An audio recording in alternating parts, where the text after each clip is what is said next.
واسماعیل وادریس وذوالکفل، اور اسماعیل و ادریس و ذوالکفل کل من الصابرین، سب کے سب مستقل مزاج تھے۔ ذوالکفل یہ ایک پیغمبر تھے جو کسی کی ضمانت میں بیٹھ گئے تھے اور اس کے بدلے میں موت کھانے کے لیے تیار ہو گئے تھے، اللہ رب العالمین نے اینڈ ٹائم پر بچایا۔ اور مولانا مناظر حسن گیلانی وغیرہ ہندوستان کے اکابر نے بڑی سخت غلطی کی ہے، ذوالکفل کا ترجمہ گوتم بدھ سے کیا ہے۔ پنجپیر مولانا کی بھی کچھ دبی ہوئی رائے ہے، دبی ہوئی بولتے نہیں ہے لیکن قریب قریب ہے۔ شیر علی شاہ مولانا بھی یہی سمجھ رہے ہیں اور مناظر حسن پہ اعتماد کرتے ہیں، یہ بات ٹھیک نہیں ہے۔ گوتم بدھ پر دو حال ایسے غالب رہے، ایک تو وہ خون کا قائل نہیں ہے قربانی کا، دوسرا وہ کپڑا نہیں پہنتا تھا۔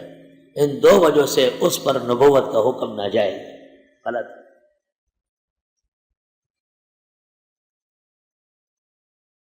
اور جو اس کے پجاری ہے وہ سب کے سب کفار محض اور ہندوؤں سے بدتر ہے۔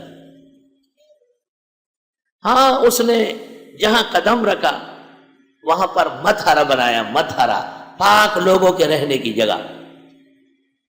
متھرا ہندوستان میں 8-10 ہے، صوبہ سرحد سوابی کے پاس ہے، نہیں بتا ماتھرا وہی ماتھرا، اصل میں متھرا۔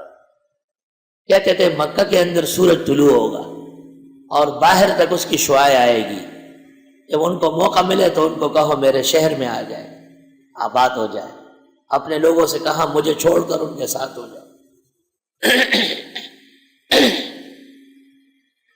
کچھ تعلیمات اس کی اچھی ہے لیکن بنیادی طور پر وہ کسی قربانی کا قائل نہیں تھا، اور اللہ فرماتے ہیں کہ قربانی ہے تمام پیغمبروں کی شان رہی۔ اور دوسرا یہ کہ وہ لباس نہیں پہنتا تھا، وہ کہتا تھا لباس خدا کے اور بندے کے درمیان رکاوٹ ہے، ایسا ہی